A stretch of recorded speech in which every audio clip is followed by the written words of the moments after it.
Hey, fight fans, welcome back to Carl Perez MMA. Today, we got a very special guest for you. My guest is getting ready, fighting in the Ultimate Fighter 33 finals. He's fighting at UFC Noche, taking on Daniil Donchenko. He is Mr. Rodrigo Sezinando. Rodrigo, what's up, my friend? How are you doing? Good, my man. How are you doing? I'm doing great. Awesome, man. Very, very good. For so long, you've been one of the top guys on the regional scene, killing it in the Canadian regional scene with BFL.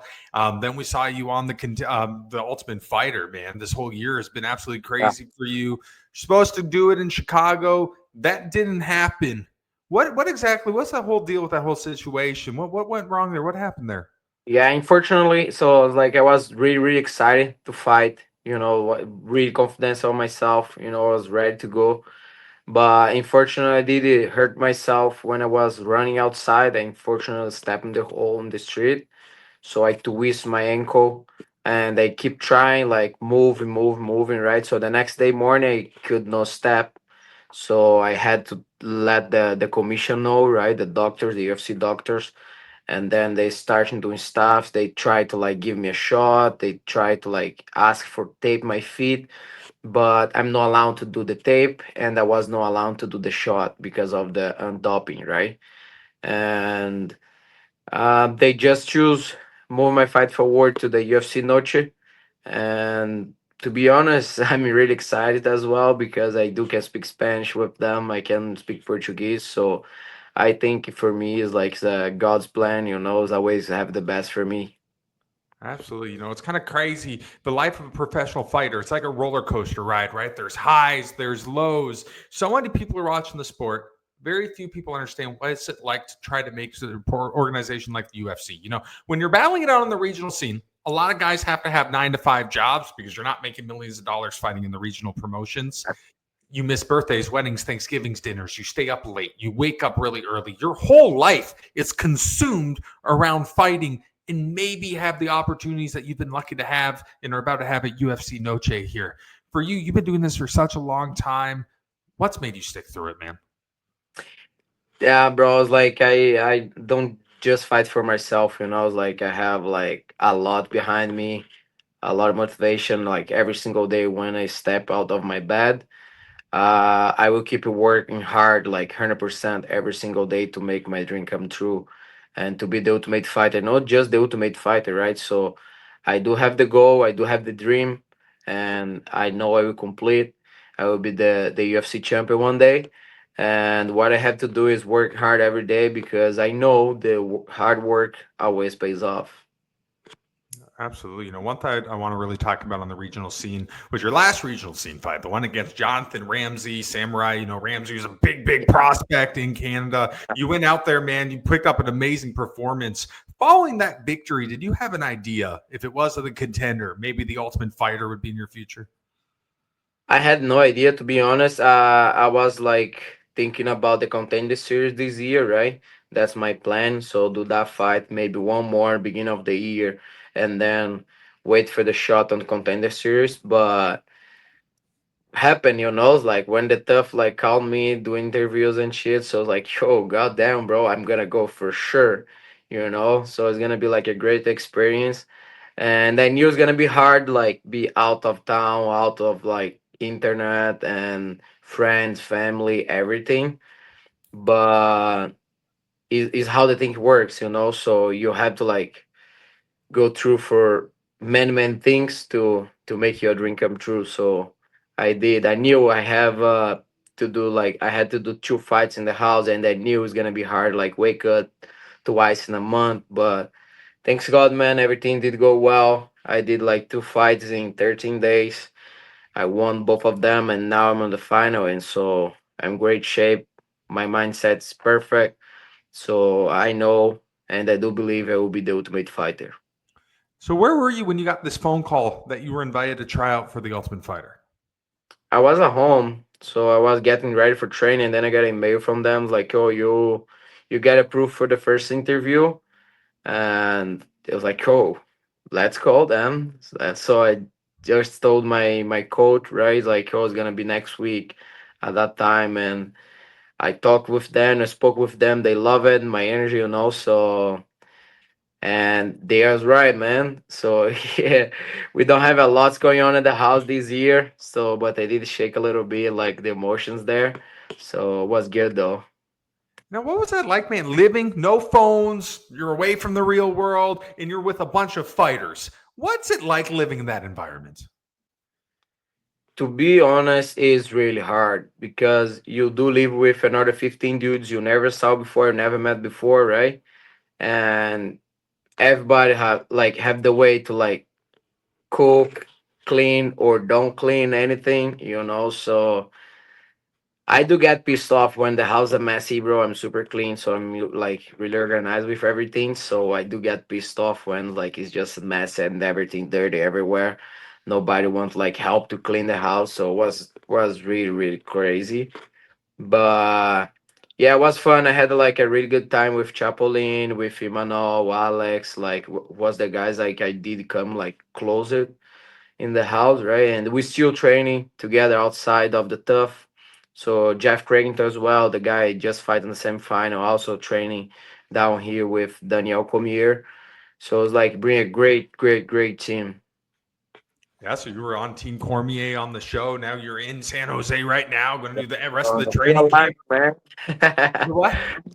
It's not real life, right? So It's like real I can life. It's sometimes I feel like I live a dream, man.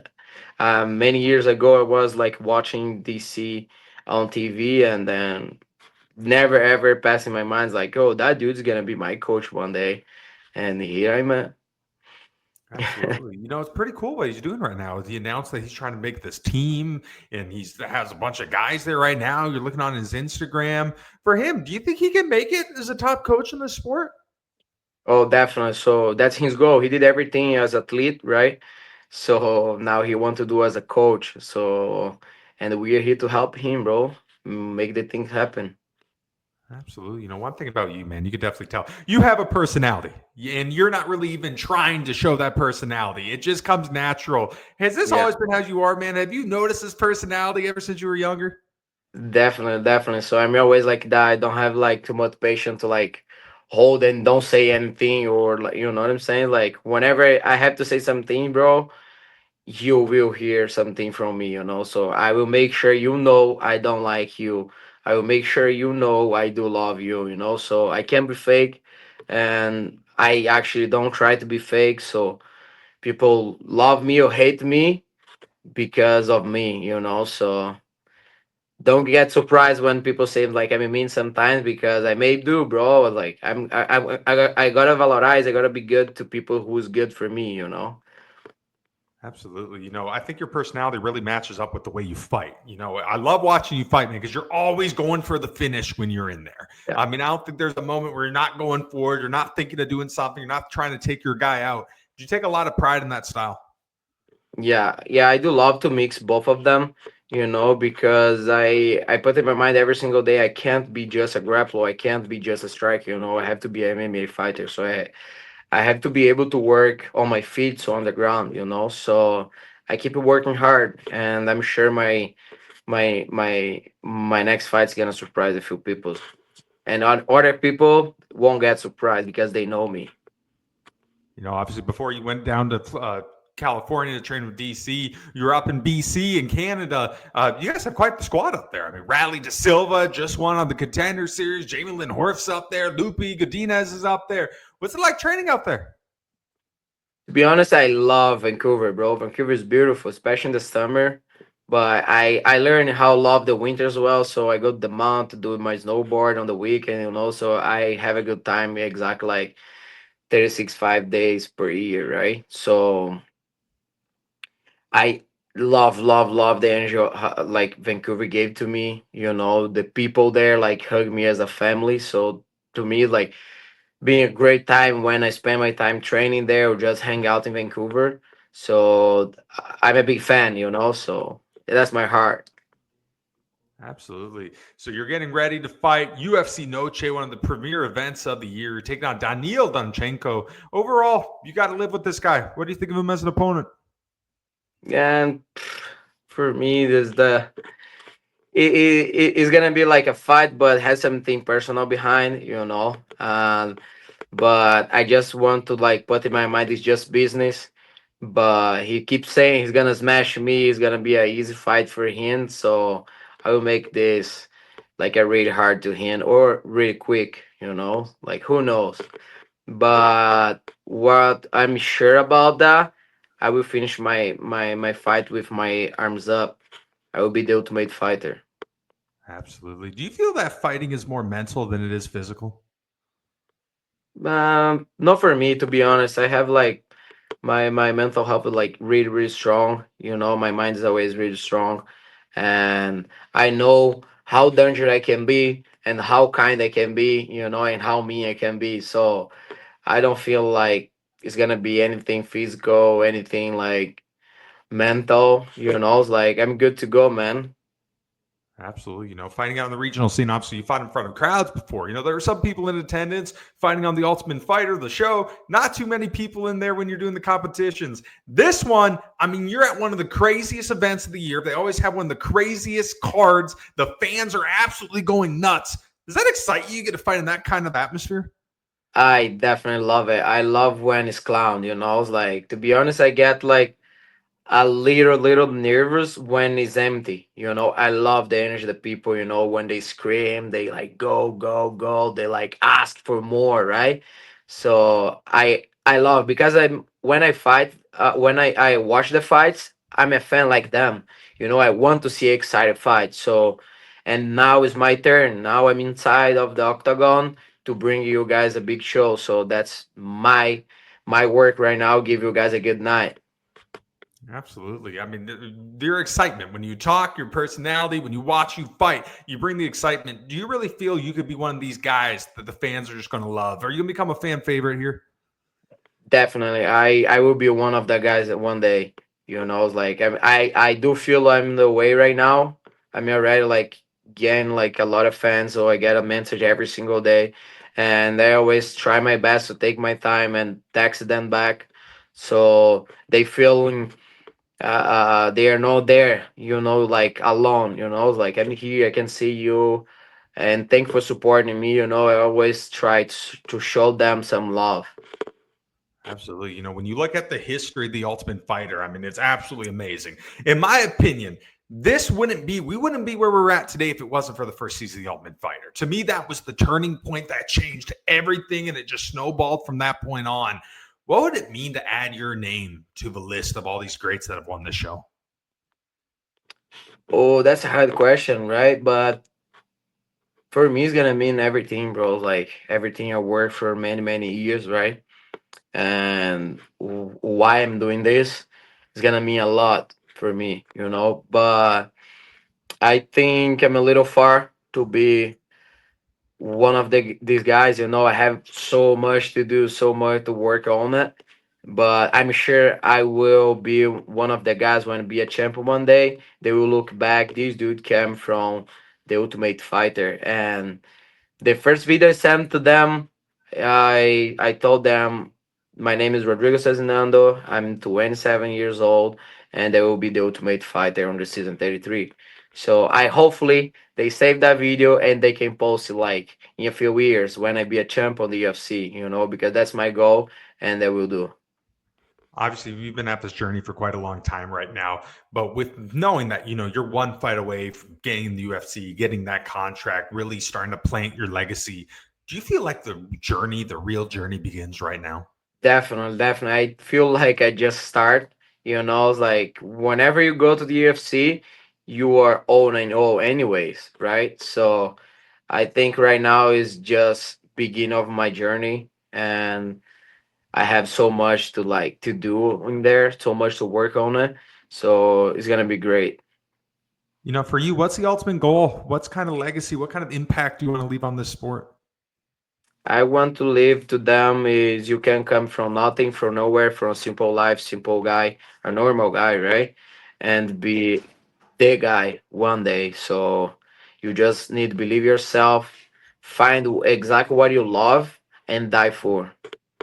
Absolutely. One thing I love about martial arts, man, it invokes all these different values, disciplines. I've had fighters tell me they were bad people. They were down a bad path. They start doing MMA. they learn morals. It turned them to the people who they are today. They completely change. How has this sport evolved to you from when you first started doing this? I I start when I was really young. I started with jiu-jitsu, right? Just for lose weight was not my goal from my mom's eye, right? Was not my goal. Um, Leave from the fight. It's just like lose the weight. I was like a little fight guy, but I get in love it, man. Like my first class was like, damn, bro, I love this shit. I want to do this, and also a month after I was like going to tournament, and then I got his mask for sure. Just a month. Who am I? Like just a white belt. Super excited. But I trained one more month. So my second month of jiu-jitsu, I did won my first gold. And then I from there just like fighting, fighting, fighting, and won until I get my blue belt. And then again, I lost my first match, and then I back again to like the gold way, and I just get in love it. I start to watch the UFC with Anderson Silva, Jose Aldo, Leo Santos, Thales Leite, one of my coaches in Brazil as well. So I was like, bro, and I didn't had no idea Thales Leite came from my gym as well. And then I find out later, I was like, oh goddamn, bro, I'm on the way then. So I want to be a pro fight one day. And then I became a MMA fighter in 2020, I think, was like right after started COVID. I did my first fight. Yeah, in 2020, I think. Or 2021, I'm not sure. Yeah, but yeah. Absolutely. When you look at the history of this sport, so many great guys have come from Brazil. I mean, some of the best to do it have come from Brazil. You see so many Brazilian fighters now on the Contender Series, the Ultimate Fighter, on the regional scene. What is it with mixed martial arts in the Brazilian culture? Why do we see so many Brazilian athletes in this sport? We do have a hard life, man, like as a kid, right? So being inside of the octagon for us is just like going to the pool. We don't give a shit. We just have a lot of fun in there, man, and to get a payment. So here I can punch back, here I can fight back. So for us it's just like a really fun moment. So it's kind of easy. Absolutely. All right. Before we wrap up here, one thing I want to do is I want to walk you through some big UFC fights coming up. I want to get your prediction to see who's going to win some of these big matches. So we got Gian Silva. He's taking on Diego Lopez. It's going to I be your night. Yeah, exactly. It's a hard fight. I can see this fight going for both sides, but I will pick Diego Lopez. Absolutely. Another big one that just got announced. Renier de Ritter taking on Anthony Fluffy Hernandez, 185. Big matchup here. Who wins that? Oh, goddamn, man. I will 50-50 on this one, bro. I can't pick my side. That was hard. No, it's hard. Absolutely. That's a 50-50. tough one. Yeah. Another big one coming up. We got Merab Devashvili defending that 135 title, taking on Corey Sandhagen. Man up. Man up, for sure. These dudes gonna stay there for a while, bro. I was like, there's nobody in there can take this title from here right now. He's the cardio man, bro.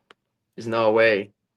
Absolutely. Last one now. We got a big rematch in the 205 division. We got Chama. He's Alex Pereira trying to get that belt back against Ankalaev. Who wins it the second time around?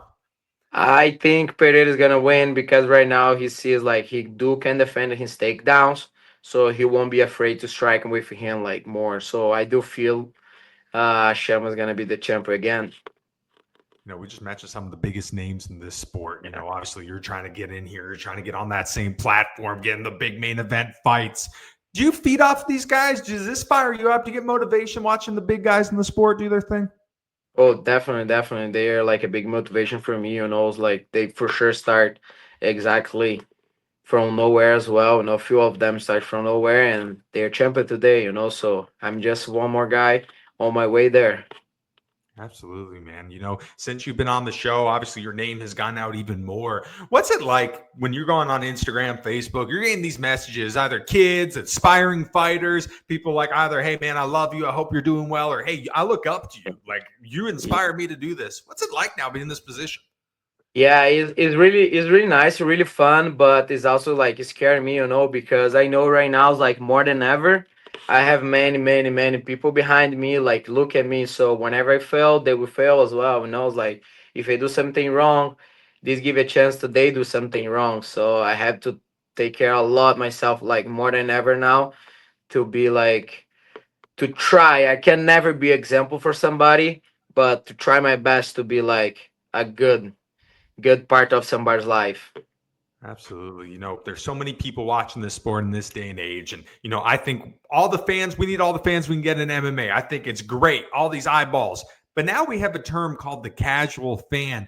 These are people that maybe if you're in the fight, you hear twist them and the you know what, they write all this crazy stuff on Facebook. They have all these crazy comments. What do you think of all this stuff? Do you ever laugh at some of it?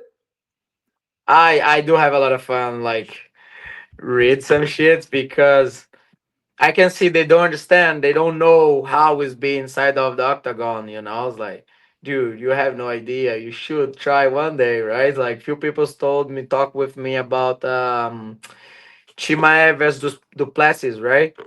It's like, oh, he just do grappling for 5 rounds. Like, did you try to grapple with somebody for a title fight for 5 rounds? You think you can handle the shit? You do believe? Bro, it's like it's hard, you know. It's like sometimes we do have to give you guys a big show, but sometimes we need to fight smart. You know, it's like who cares? At the end of the day, who cares? He's a champion now, bro. Right? Absolutely. Absolutely. All right, Rodrigo, last question for you, my friend. In a perfect world, what is the outcome September 13th when you fight for that top 33 title against Daniil Donchenko at UFC Noche? Yeah, you guys can wait for a big show, and you guys can do believe I will be the man. I will be the last man standing, and I will be the ultimate fighter. This trophy is gonna come to Brazil, Rio de Janeiro, and Vancouver, Canada. There you go. Well, hey, Rodrigo, man, thank you so much for taking the time out of training camp. I know things are probably going crazy right now, but I wish you nothing but the best. And thank you so much for your time, brother. Thank you, my brother. Appreciate you. I wish you all the best. Let's go. Absolutely. That's it, Preston. I'm Carl Prusa. He's Mr. Rodrigo Sezinando. You can watch him going after that top 33 championship. UFC Noche, September 13th. Take on Daniil Donchenko. Watch it, fight fans. Us.